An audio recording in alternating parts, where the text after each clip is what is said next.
Hey, before we get started, I want to tell you about something that's changing the game for women in dental leadership. It's called the Empowered LeadHERship Experience for Women in Dental. It's a 6-month transformational journey for women who are done with burnout, overfunctioning, and trying to lead like someone they're not.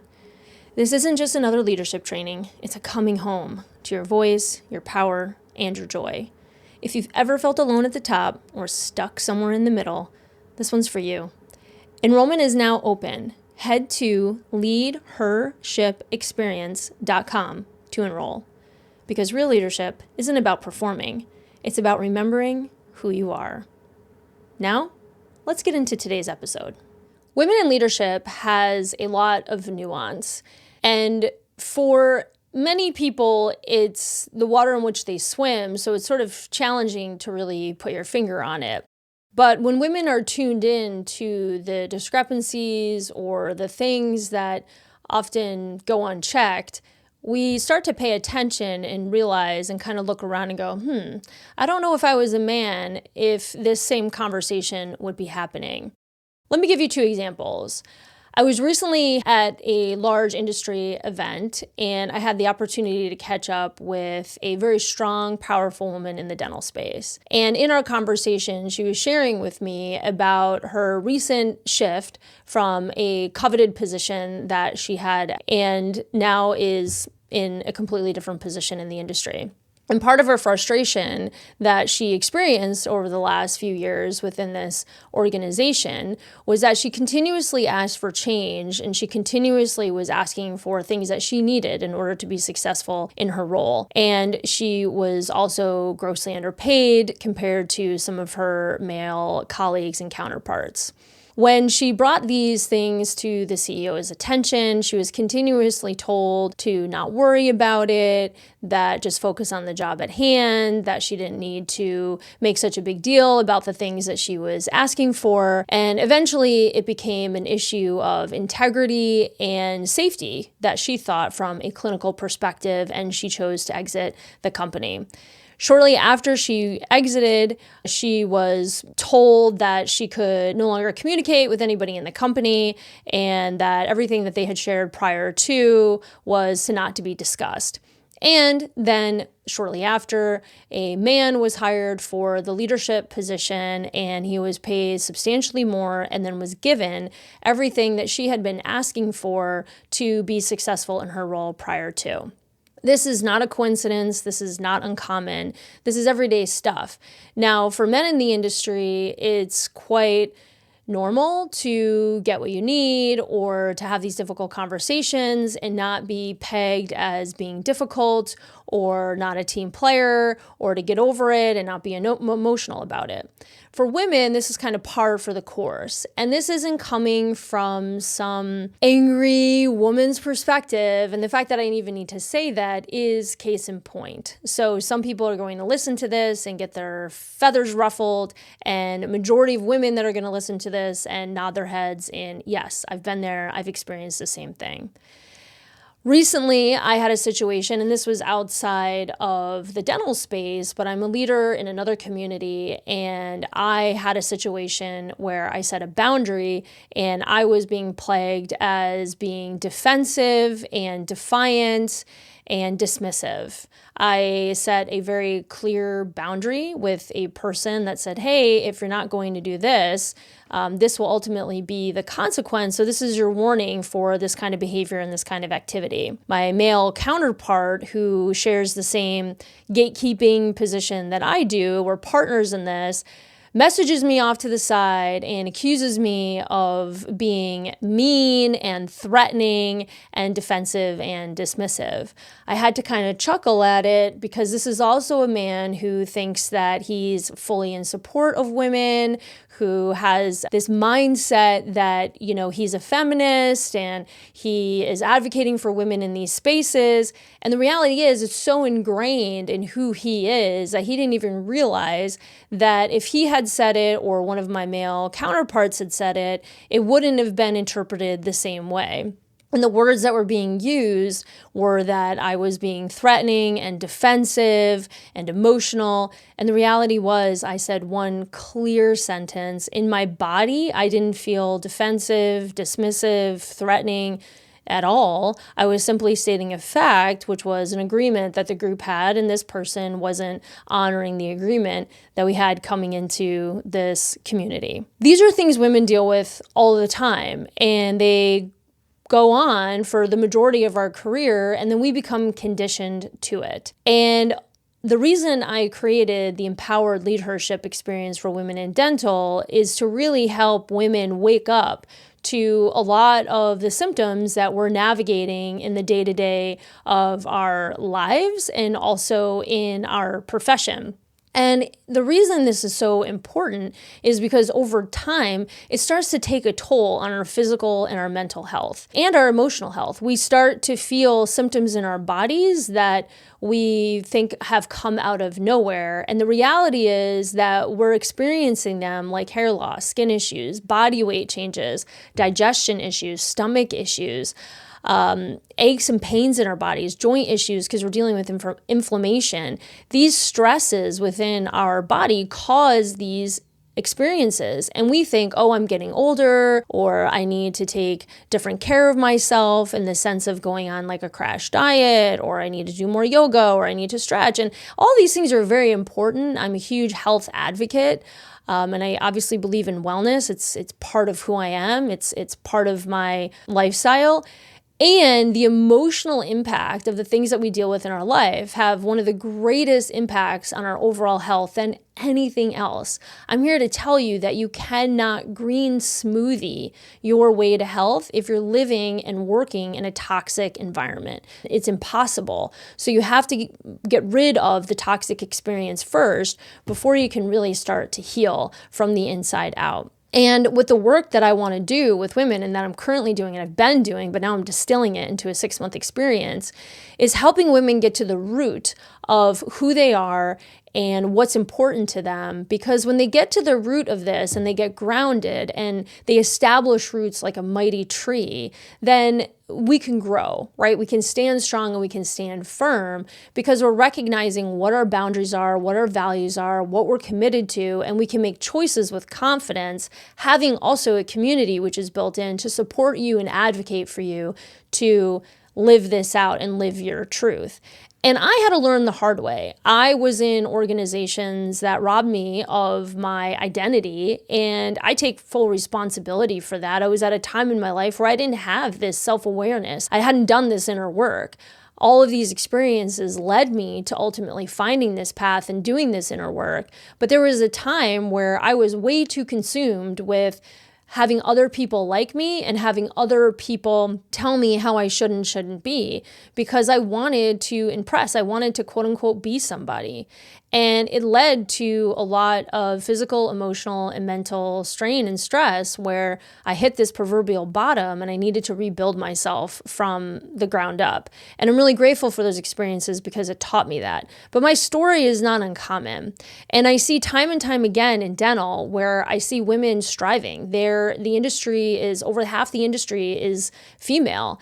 And every time I go to these industry events or even seeing things online, I'm seeing women that are working so incredibly hard and they want to contribute in a really big way. And I often see that there's growth and then heartbreak, growth and then heartbreak, growth and then heartbreak over and over and over again, because there's this idea that we're getting somewhere and we're achieving this thing and we're making a difference to only find ourselves in a very similar situation time and time again. And that needs to change. And I'm committed to being part of this change, and I'm committed to sharing everything that I know to date to help women navigate this and then bring in other women to share different perspectives and to share their stories. Because just like I experienced at this event talking to a colleague of mine, I was able to identify and really relate and be there with her and sit with her and encourage her and say, you're not alone. This is very common and I've experienced this too. Because if we're not sharing our stories and we're not coming together as a community, well, it'll often go unchecked and we think, I messed up. There's something that I did here. And it really helps when you hear an outside perspective when somebody says, you know what, that's actually pretty common and you're not crazy. You're not crazy for feeling this way. You're not crazy for having this experience. And you're not crazy for seeing the, differences in what happens when you're there versus when you're not there and how your male colleague got treated compared to you.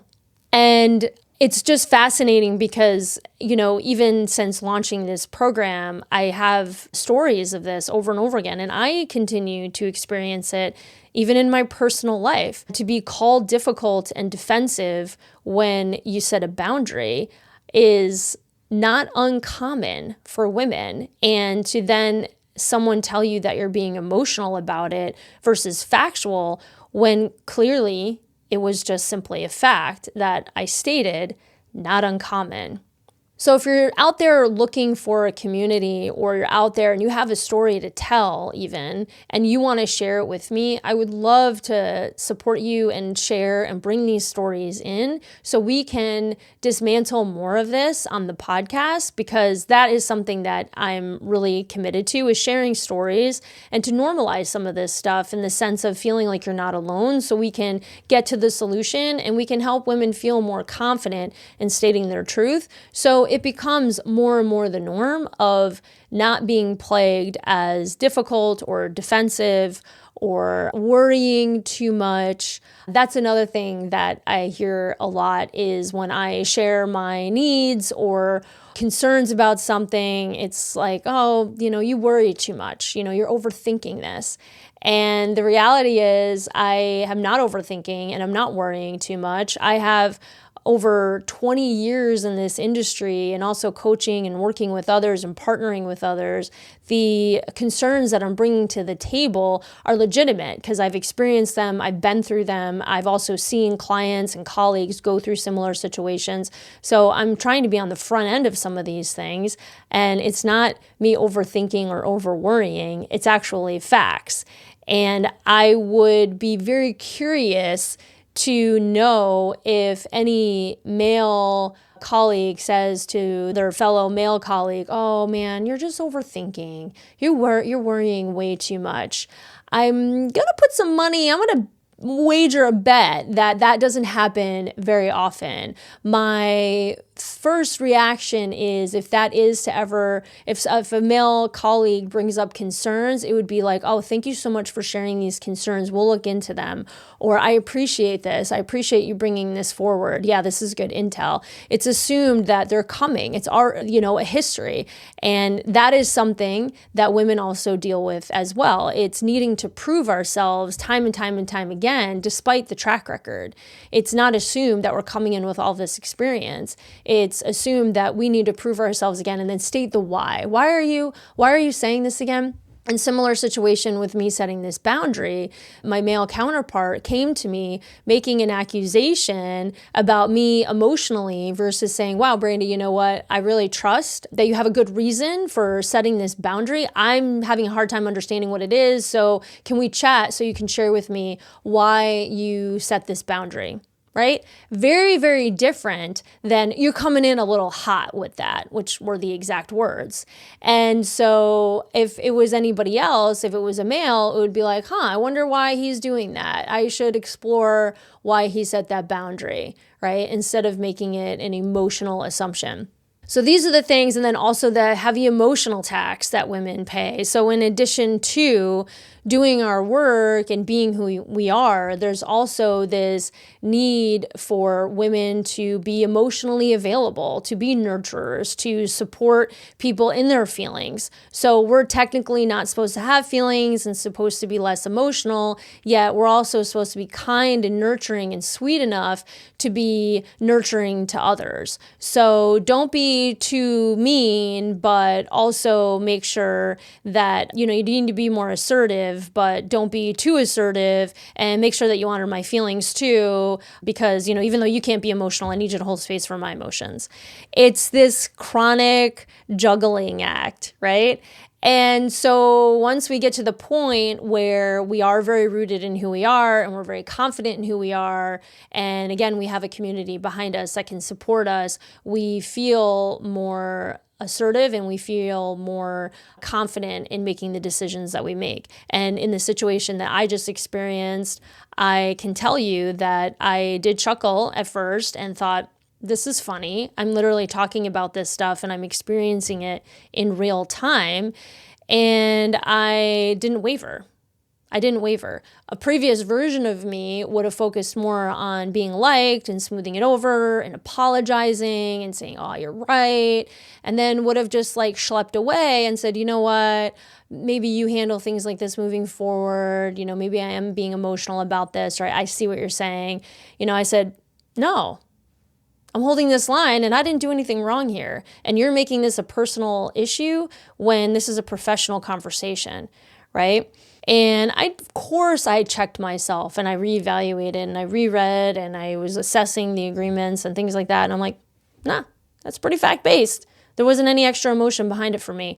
And I know I'm not alone in this. I know for a fact I'm not alone in this because I see it every day and I experience it every day. And so I'm encouraging women to wake up a bit, because if we don't wake up to these things happening, our bodies will force us to wake up. And I want to catch you before you get there, or if you've already been through it and you've experienced it, to help support you so that you don't repeat it time and time again. Because when we're rooted down, we can be that strong redwood tree that withstands change and withstands the fires and holds strong. And then we have the community within us, which I call forest leadership, where we all know trees rely on one another, and through their root systems, they're all interconnected. And it's below the ground, and it's something that we know to be true, and that's happening. We can't always see, but we know that it's there. And that's what I'm creating in the Empowered LeadHERship experience.